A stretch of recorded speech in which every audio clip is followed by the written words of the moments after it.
Buttermilk pie. 1 9-inch pie tin lined with unbaked pie crust. 3 large eggs. 3/4 cup sugar. 3 tablespoons flour. 1½ cups low-fat buttermilk. 1 teaspoon vanilla. 3 tablespoons fresh lemon juice. 1 teaspoon grated lemon rind. 1 teaspoon butter, melted. ½ teaspoon ground nutmeg. Preheat oven to 350. Cover unbaked pie shell with parchment paper or a coffee filter. Press down to fit and toss in a handful of dried beans. Place weighted shell in preheated oven and bake for 10 minutes. Remove from oven and empty out beans. Discard parchment and set pastry shell aside. Raise oven to 375. Beat eggs and sugar until light and lemony colored. Add flour and beat until well mixed. Add buttermilk, vanilla, lemon juice, lemon rind, and butter. Pour into baked crust and dust with nutmeg. Bake in preheated 375-degree oven for 25 to 30 minutes. Cool slightly on wire rack before serving. Reminder: Doris Caperfew's favorite. Birthday, August 12. Chapter 3. There were a couple of surprising things about Polly Portman's will. The first was that she left the pie shop and all of its contents to Reverend Flowers, with instructions that he was to use it in whatever way he chose to help raise funds for the church. Alice's mother was fit to be tied. "She's thumbing her nose at us even from the grave," she shouted angrily. "We're family. By all rights, the pie shop should be ours." Her dark mood quickly lifted, however, when Polly's lawyer, Mr. Ogden, called the house. "He's asked to speak to you, Alice," Alice's father said, handing her the phone. Mrs. Anderson could barely contain herself, breathing down Alice's neck and whispering instructions into her free ear as she strained to hear what Mr. Ogden was saying on the other end of the line. By the time Alice hung up, her mother was practically beside herself. "What did he say?" she cried. "Is it good news? Tell us everything." "He wants me to come down to his office," Alice said. "And?" her mother urged, eyes gleaming. "He said Aunt Polly left me something in her will and that I should come as soon as possible to get it." "Did you hear that, George?" Alice's mother said excitedly. "I'll just run upstairs and put on some lipstick." "He wants me to come alone, Mom," Alice said. "Oh," said Alice's mother. "Did he say anything else?" her father asked. And Alice could tell by the little pink spots on his cheeks that he was starting to get excited now, too. "Well, it was kind of hard to hear because Mom was talking to me at the same time, but I know it has something to do with Aunt Polly's pie crust recipe." "Great merciful heavens!" Alice's mother exclaimed, clapping both hands to her cheeks. "Do you realize what this means? Polly has finally set things right. She's left you the recipe. We'll sell it to the highest bidder and kiss all our cares goodbye." Tears of joy filled her eyes as she threw back her head and shouted, "We're going to be rich!" Alice's father just kept shaking his head and saying, "Well, I'll be a monkey's uncle." For many years, Alice's father had worked for the Hoover Company, peddling vacuum cleaners door to door. It was not the job of his dreams, so when Pye began to attract tourists to Ipswich, he heard the sound of opportunity knocking. With Polly's blessing, he set up a souvenir stand next to the shop, where he sold keychains shaped like rolling pins, leopard print pot holders, and aprons with a picture of Polly's smiling face embroidered on the front, and the slogan, "Hey Polly, what's your secret?" stitched beneath it. It was the question everybody asked, and the answer nobody knew. The secret to Polly Portman's perfect pie crust. "It's by far the flakiest, ever so crisp, light as a feather." Anyone who doubted this high praise had only to look under Polly's bed. That's where she kept her blueberry medals. "Aunt Polly, how come you keep your medals under the bed?" Alice had asked one day. "I keep them under the bed so I won't have to look at them," Polly said. "Why don't you want to look at them?" "I'm afraid I might get a swelled head," she said with a wink, and then I wouldn't be able to wear my favorite hat anymore. Polly's favorite hat was a leopard print cloche she'd purchased from the Sears catalog the year she won her first Blueberry Award. The Blueberry Award was established in 1922 to celebrate the most distinguished contribution to American pie making. Each year during the month of August, people from all over the country would box up their pies and deliver them to the Blueberry Committee for consideration. The committee members would carefully evaluate the pies. Blueberry buzz would spread as the top contenders emerged. Mock blueberry clubs would choose their own favorites. And finally, on the first Monday in September, amid a great deal of fanfare, the Blueberry Committee would announce the winner. Polly had never considered entering the contest. She baked because it made her happy, and as far as she was concerned, that was reward enough. Then, early one August morning, a woman from St. Petersburg, Florida, by the name of Harriet Melcher, arrived in Ipswich carrying a 5-pound coconut in her purse. Later that same day, she boarded the train back to St. Petersburg holding a cardboard box containing half a coconut cream pie. She'd eaten the other half earlier in the day, and her hands were still shaking with excitement. Polly would never have entered one of her pies in the contest herself, but Harriet Melcher happened to be on the Blueberry Committee that year, and after tasting Polly's coconut cream pie, she took the liberty of bringing it, or what was left of it, to the committee herself.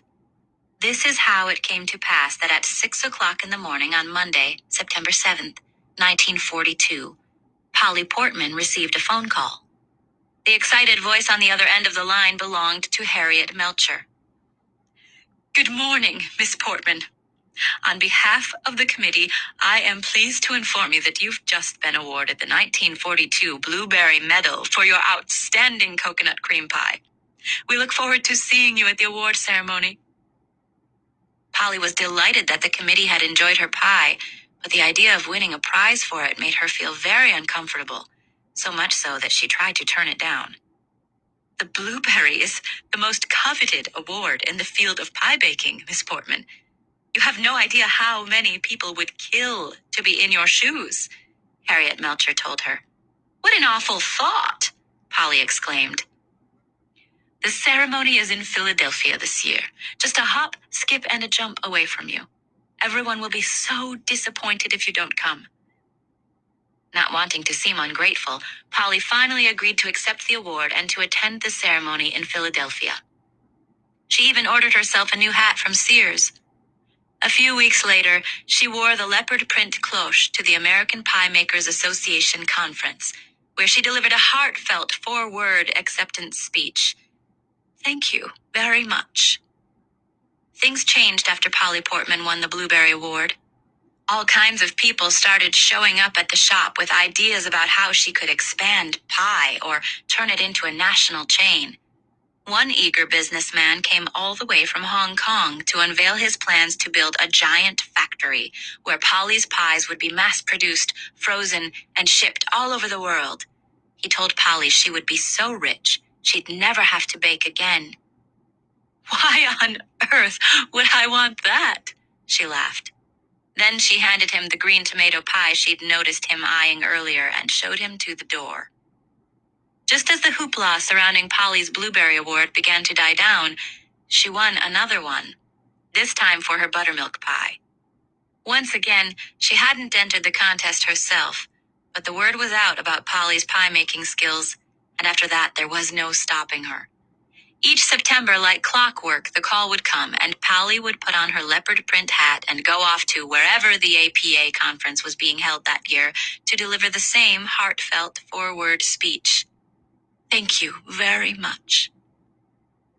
Polly Portman won 13 Blueberry medals in a row, something no pie maker before or since has ever done. Although she may not have wanted to cash in on her fame, Polly was more than happy to share her good fortune with her neighbors. With so many out-of-towners coming to Ipswich to visit the pie shop, other local establishments began to experience a boon in their own businesses as well. The Ipsy Inn, which had been boarded up for years, was suddenly overflowing with guests. The coffee shop, the diner, and the drugstore raked in profits on everything from BLTs to aspirin tablets, and the city council voted to replace the old entering Ipswich sign at the city limit with a fancy new one that said, "Welcome to Ipswich, the proud home of pie." In the upper right-hand corner of the sign was a red circle with a number painted in the middle, which changed every time Polly Portman won another Blueberry Award. In 1955, the sign proudly proclaimed, 13 blueberries and counting. Busloads of people arrived in Ipswich every day to visit the pie shop, and time and again, Polly was asked to reveal the secret of her perfect pie crust. "At least give us a hint," they would beg. Even though Polly Portman was the kind of person who would have given you the shirt off her own back, she wouldn't tell anyone the recipe for her pie crust. Modesty would have prevented her from saying it, but she knew that the success of the town rested on her shoulders. Keeping the recipe a secret was part of what drew the tourists to Ipswich, and without their patronage, many of the small businesses would have trouble staying afloat. Although Polly had no intention of sharing her secret anytime soon, after the conversation with Alice about keeping the recipe safe, she had made arrangements for what would happen to the pie crust recipe when her time on Earth came to an end. Unfortunately, that time came much sooner than anyone expected, and as a result, things were about to change in Ipswich, especially for Alice Anderson. Mr. Ogden's office was only 3 blocks away from the Andersons' house, so Alice decided to ride her bike. As she pedaled off down the street, she felt a song coming on. "I'd rather you were here, of course. I miss you through and through. But thank you for the recipe, Aunt Polly. I love you." Singing about the recipe made Alice's stomach grumble. She had been so busy missing Aunt Polly, she hadn't realized she'd been missing something else, too. Her pies. July was berry season. How good a slice of triple berry pie would taste right now, she thought. Aunt Polly used only the ripest berries, sweetening them with clover honey and a splash of vanilla. The thought of that pie, with its crispy golden crust and a scoop of homemade ice cream to go with it, made Alice feel so giddy she missed the turn onto Maple Street and had to circle around and go back. Mr. Ogden was sitting at his desk when Alice arrived. He was wearing a blue and white seersucker suit, a crisp white shirt, and a red tie. His pants were held up with a pair of suspenders the same shade of red as his tie, and, Alice noticed, he wore a pair of black wingtip shoes very much like the ones both Mayor Needleman and Reverend Flowers had worn to her Aunt Polly's funeral. Alice knew they were called wingtips because her father also owned a pair, though he hadn't worn his to the funeral because he said they pinched his bunions. On the desk in front of Mr. Ogden lay a large white envelope, and on the other side of the desk sat 2 chairs, one of which was occupied by a brown leather case about the size of a bread box, decorated with leopard print trim. Alice knew right away what was inside. "Hello, Lardo," she whispered through the little mesh window sewn into one end of the case. Lardo was Polly Portman's grumpy old cat, and Alice was scared to death of him. Talk about nasty. Lardo would scratch and bite and hiss at anybody who came near him, except for Polly. He'd shown up filthy and half-starved at the pie shop one day, and when no one came to claim him, Polly took pity on him and decided to let him stay. Thanks to a steady diet of fried sardines and sweet cream, he quickly tripled in size. His big, fat belly hung so low it brushed the floor as he walked. But that wasn't the reason Polly decided to call him Lardo. She had assumed at first that he was a tabby cat, but after risking life and limb to bathe him and brush out his matted gray coat, she discovered that underneath all that dirt and soot, he was actually white. So Polly decided to name him after the whitest thing she could think of: vegetable shortening. There was a big pantry in the back of the pie shop where Polly kept a supply of essential ingredients for her baking. Anyone who's ever made a pie knows that you can't make a crust without using some form of fat. Some people like butter, others prefer oil, but Polly Portman was a firm believer in vegetable shortening. She went through gobs of the glistening snow-white goop every week at the shop, and the brand she always used was called Lardo. Most people wouldn't have tolerated, let alone loved, a cat with a rotten disposition like Lardo's, but Polly adored and doted on him. Each morning before she went downstairs to the shop, she would fry up 3 sardines and put them on a little blue china plate for Lardo. He wouldn't give her the satisfaction of seeing him eat the fish, of course. But one of Polly's favorite things in the world was to come upstairs at the end of a long day of baking to find the little blue plate licked clean. "You must be hungry," Alice said, peering into the carrying case at Lardo. He narrowed his yellow eyes at her and hissed. "Charming cat," sniffed Mr. Ogden. Alice felt a guilty pang. Everyone had been so wrapped up in Polly's passing and in planning the funeral, they'd all completely forgotten about Lardo. He'd been cooped up in the empty pie shop for 3 days with nothing to eat. No wonder he was grumpy. "Poor kitty," said Alice. Another hiss, even louder than the last, emanated from the case. "Getting him here was no easy feat," Mr. Ogden said. "It took me over an hour to pull him out from under the bed. As you can see, I did not escape unscathed." He held up his hands, displaying an impressive array of Band-Aids. "Don't take it personally," Alice told him. "Lardo doesn't like anybody." Mr. Ogden looked at his watch and frowned. "Have a seat, young lady," he told Alice, indicating the unoccupied chair across from him. Alice did as he instructed, sitting on the very edge of the chair in case Lardo tried to take a swipe at her through his carrying case. "As I mentioned on the phone," Mr. Ogden began, "this matter concerns a certain bequest, a gift, which your aunt has made on your behalf." "I know," Alice said, feeling a tiny flutter of excitement under her ribs as she imagined the celebration the Anderson family would be having at their house that evening. Mr. Ogden paused, pressing his fingertips together. "Before we proceed, I'd like to explain a few things about your aunt's will," he said. "I knew Polly for over 50 years. She was both a client and a friend. I will miss her, not to mention that remarkable Concord grape pie she used to make." Mr. Ogden licked his lips, savoring the memory of the pie for a moment before continuing. "When Polly asked me to supervise the execution of her will, which is to say, sign it in my office with the necessary witnesses, I was more than happy to do so. However, I feel that it's important that you know that the actual will itself was not prepared by me. It was written at home by your aunt in her own hand. After signing it before 2 witnesses, my secretary, Miss Lebson, and a gentleman by the name of Hammerschlatt.